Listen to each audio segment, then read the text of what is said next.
और अंतिम बात कहने की अहिंसक होने के लिए चाहिए बहुत साहस, और ये साहस उसी में आता है जिसको ईश्वर पर भरोसा होता है। ईश्वर पर जैसे अटूट भरोसा होगा ना, इतना साहस उसी में होता है जिसको ये पक्का पता हो कि कोई और मेरे साथ होना हो, ईश्वर मेरे साथ है बस। और ये भरोसा जिन भक्तों को ठीक से होता है ना, उनकी बात ही अलग होती है, अलग ही बात रहती है। ईसाइयत में सेंट पॉल नाम के आदमी हुए, उनकी कहानी बहुत प्रसिद्ध हुई, मैंने शायद एक बार आपसे जिक्र किया भी होगा। इतने पक्के आस्तिक थे। संत तो ईसाइयत में वही होता है ना जो बहुत पहुंचा हुआ धार्मिक व्यक्ति होता है, जैसे मदर टेरेसा को संत की पदवी मिली ना, उस तरह से। तो क्या हुआ कि एक बार उनको पूरे शरीर में दाने दाने होने लगे, घाव होने लगे। तो एक नास्तिक व्यक्ति ने कहा, अरे यार, हम भगवान को नहीं मानते, हम स्वस्थ हैं, तुम मानते हो तब तुम्हारा ये हाल है। जो भक्त होता है ना, उसकी मानसिकता कैसी होती है बताया था आपको मैंने। हाँ, तो उसने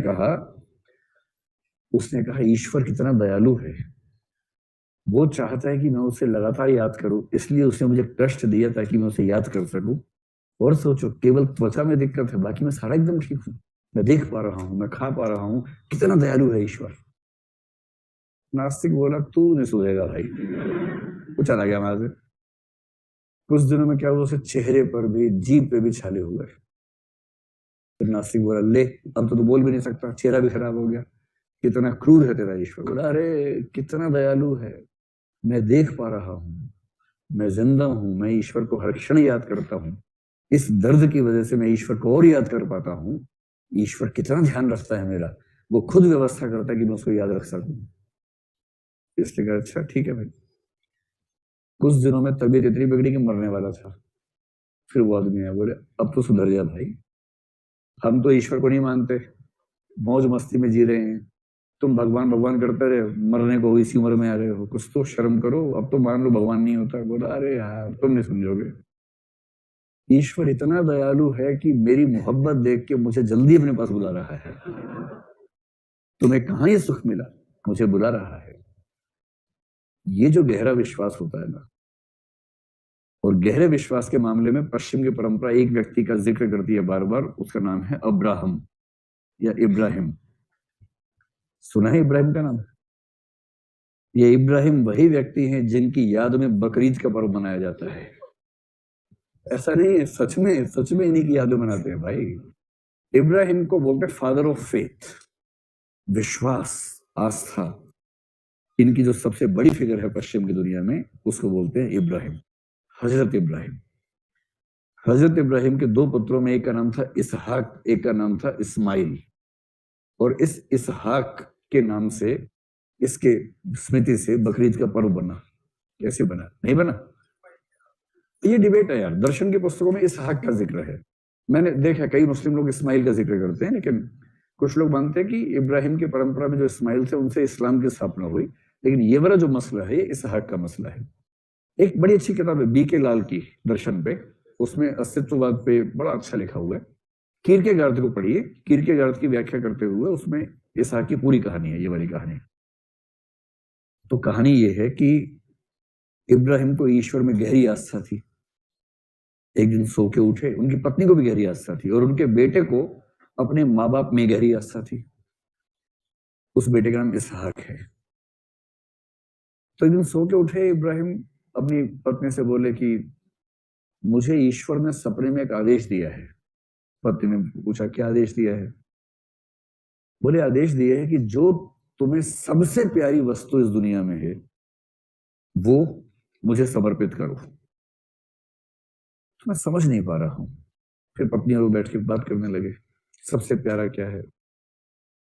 तो इब्राहिम ने कहा, सबसे प्यारा तो मुझे मेरा बेटा है, इसहाक। पत्नी ने कहा, हाँ सही बात है, सबसे प्यारा तो वही है। इस समय ईश्वर चाहते हैं कि हम उसे समर्पित करें। अब इस बात पे बड़े बड़े इंसान हिल जाएंगे, पर वो बिल्कुल नहीं हिले। उन्होंने कहा, ठीक है, ईश्वर चाहते, फिर क्या सोचना है, ठीक है।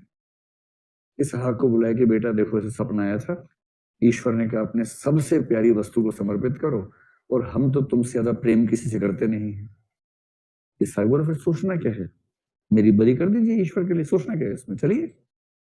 बोले, चलो फिर तुम तैयार हो जाओ, नहा धो के फिर चलते हैं। बच्चा तैयार, बाप तैयार। शैतान ने आके उसकी माँ को समझाया, इब्लिस ने, लेकिन माँ समझ गई इब्राहिम के पास शैतान है, इब्राहिम भी समझ गया शैतान है, उसकी बात पे नहीं आया, ले गए इसहाक को। इसहाक भी कैसा बच्चा था, एकदम साथ साथ चल रहा प्रेम से एकदम, कि पापा कह रहे सोचना क्या है इसमें, जैसे श्रवण कुमार भारत में थोड़ा ना है, श्रवण कुमार वहां भी तो होते हैं। और उसके बाद इसहाक को बांध दिया उस खूंटे से जहां बलि दी जाती है, खतरनाक धार वाला एक हथियार निकाला जो उसके लिए था, और आंख बंद करके उसी गर्दन पे खचाक से मारा, लेकिन कुछ हुआ नहीं, कुछ हुआ नहीं। आपके चेहरे का भाव ये था कि हाय ना मरे किसी तरह से, हाय बच जाए, बचा लेंगे तो ना मत दीजिए। तो जोर से मारा, कुछ हुआ ही नहीं, गर्दन पे खरोंच तक नहीं आई। उससे इब्राहिम को ये लगा कि शायद मुझे जानबूझ के ऐसा खंजर दिया गया, ऐसा हथियार दिया गया जिसमें धार है ही नहीं। नाराज हो गए, गुस्से में आ गए, और गुस्से में उस हथियार को पटक के मारा, और जब फेंका उसको सामने एक चट्टान थी, उस चट्टान से टकराया, और धार ऐसी थी कि चट्टान के टुकड़े हो गए। मिथक हर जगह एक जैसे होते हैं, कहानी हर जगह एक जैसी होती है। तो हर धर्म में कहानियां बहुत रोचक रोचक प्यारी प्यारी होती है। और तब पता लगा धार कितनी तेज है, और उसी कोशिश में जब चट्टान पे हुआ तो वो उछल के पड़ोस में एक जानवर बंधा हुआ था, उसकी गर्दन पे जाके कटार लगी, वो कट गया। और तब इब्राहिम को लगा कि ईश्वर का संकेत है कि जो अपना सबसे प्यारा है, जो अपना बच्चा है, उस बच्चे के संकेत के रूप में किसी पशु की बलि कर दो। तब से एक परंपरा बनी कि किसी पशु को घर के अंदर पालो पालो पोसो बच्चे की तरह, और बकरीद के दिन अपने जिगर के उस टुकड़े की बलि करनी है। और जो ये बलि कर सकता है, इसका मतलब वो ईश्वर के लिए कुछ भी कर सकता है।